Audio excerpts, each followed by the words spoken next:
Morning students, आज हम lesson 14 और 15 रीड करेंगे ईवीएस सब्जेक्ट का। 14 लेसन का नाम है डिस्कवर फायर। इसमें हम फायर के बारे में पढ़ेंगे, उसके बाद हम 15 लेसन रीड करेंगे। ठीक है, तो देखिए सबसे पहले 14 लेसन पढ़ेंगे। इसके मैंने आपको क्वेश्चन आंसर्स करा दिए हैं, लेकिन ये एक्सप्लेनेशन नहीं हुआ था इस लेसन का, तो इसका एक्सप्लेनेशन आप होने जा रहा है, तो आप लोग इसको अच्छे से समझेंगे। ओके, देखिए फायर मीन्स क्या होता है? आग।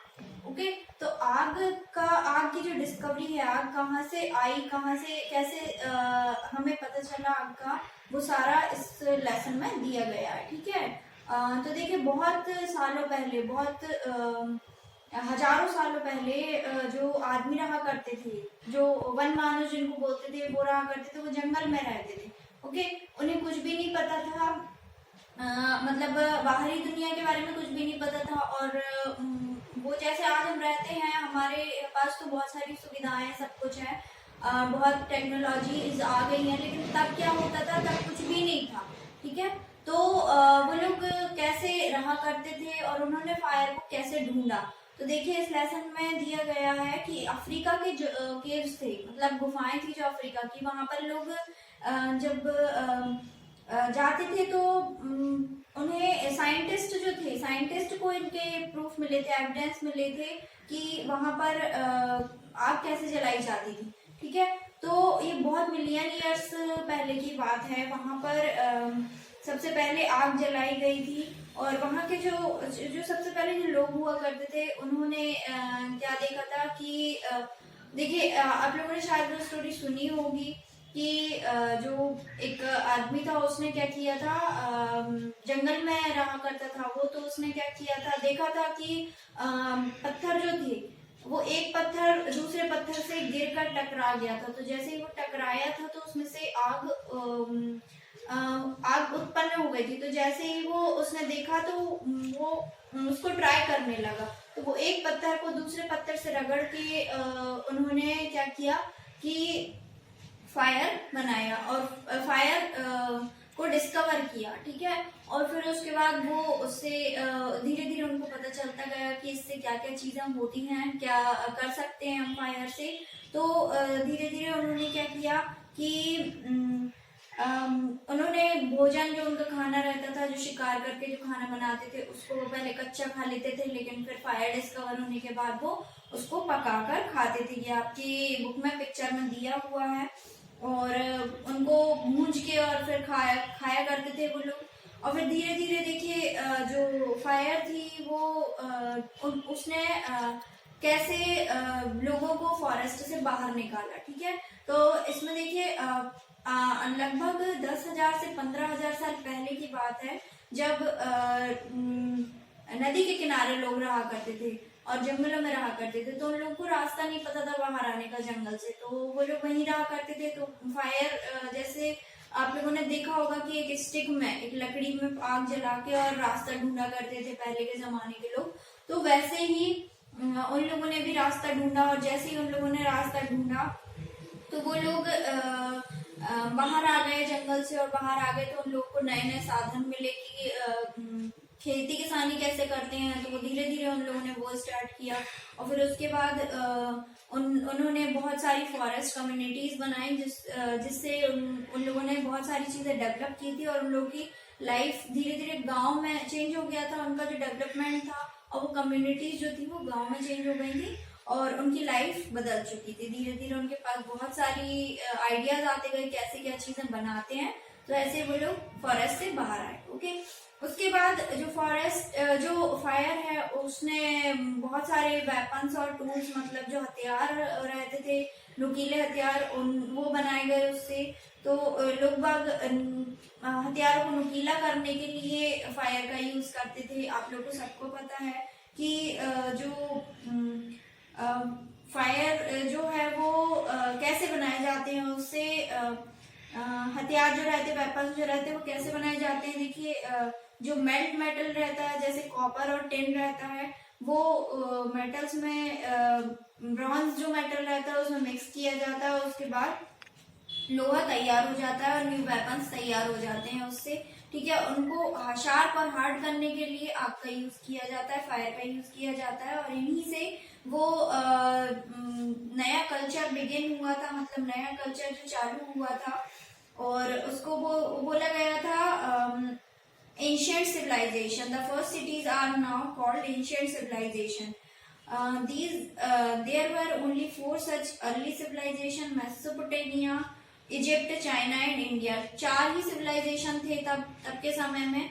ओके, तो इनमें से जो हड़प्पन कल्चर था, जिसको हम इंडियन सिविलाइजेशन भी बोलते हैं, और इंडस वैली सिविलाइजेशन भी था। ओके, और उसके बाद धीरे धीरे लोगों ने बहुत सारी चीजें सीखी फायर से बनाना, और फिर उसके बाद आज हमको पता है कि हमारे पास बहुत सारी चीजें हैं जिनको जो मतलब जो फायर है वो हमारी लाइफ का एक हिस्सा हो चुकी है। उसके बिना ना हमारा खाना पकता है, ना हम रह सकते हैं, क्योंकि देखिए लाइट के बिना हम नहीं रह सकते। ठीक है, आज इलेक्ट्रिसिटी हमारे लिए बहुत ज्यादा इम्पोर्टेंट है। लेकिन जो फायर है, फायर बहुत डेंजरस भी है, क्योंकि अगर आप लोगों को सबको पता है कि अगर थोड़ी सी भी आग लग जाती है तो कितना कुछ बर्बाद हो जाता है। ठीक है, तो इसको हमें केयरफुली यूज करना चाहिए।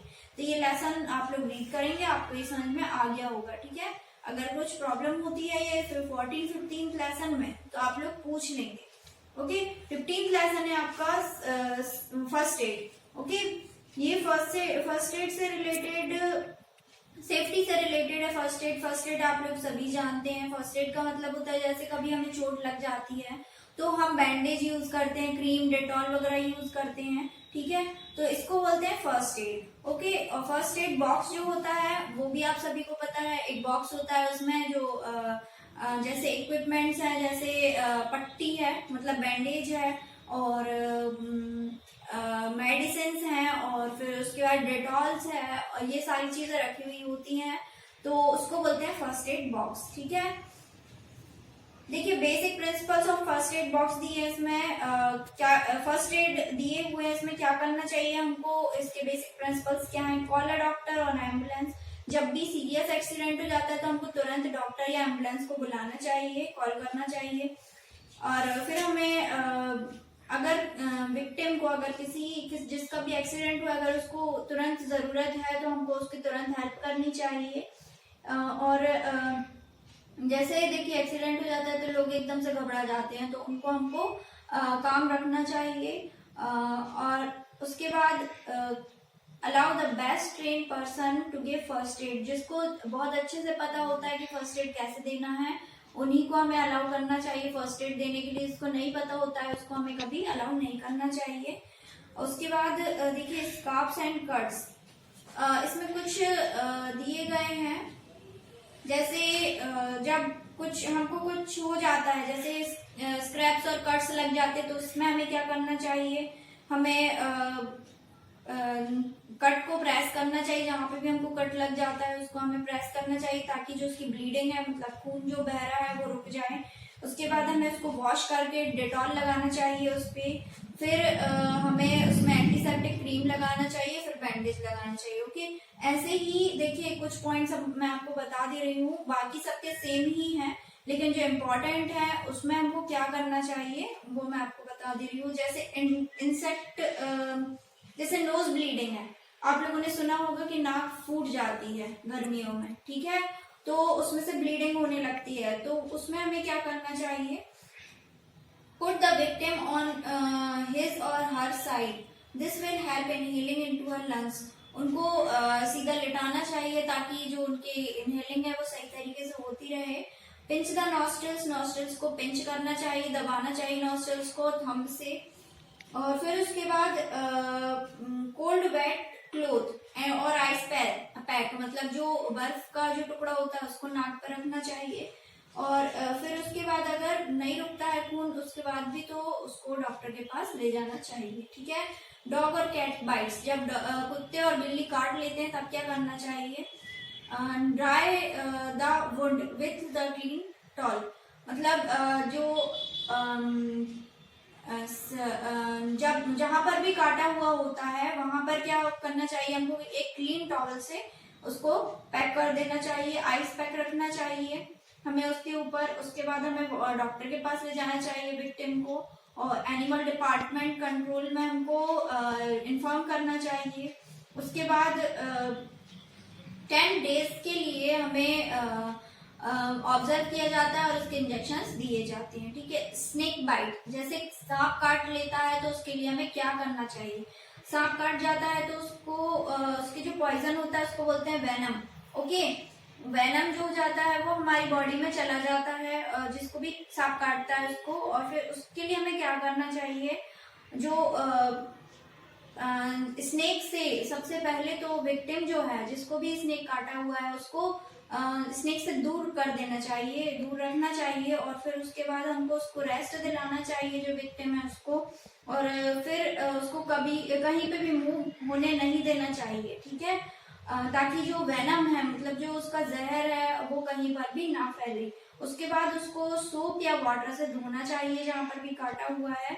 फिर क्या करना चाहिए हमें कि एक जो क्लॉथ स्ट्रिप है या बैंडेज है 2 to 4 इंच की, उसको टाइटली बांध देना चाहिए। ठीक है, और तो इससे क्या होता है कि जो पॉइजन होता है वो हमारी बॉडी में जल्दी से नहीं फैल पाता। ठीक है, और उसके बाद हमें कोल्ड वाटर, और देखिए स्नेक के काटने पर कोल्ड वाटर नहीं लगाना चाहिए, आइस पैक नहीं रखना चाहिए। ठीक है, तो ये कुछ मेजर पॉइंट्स थे।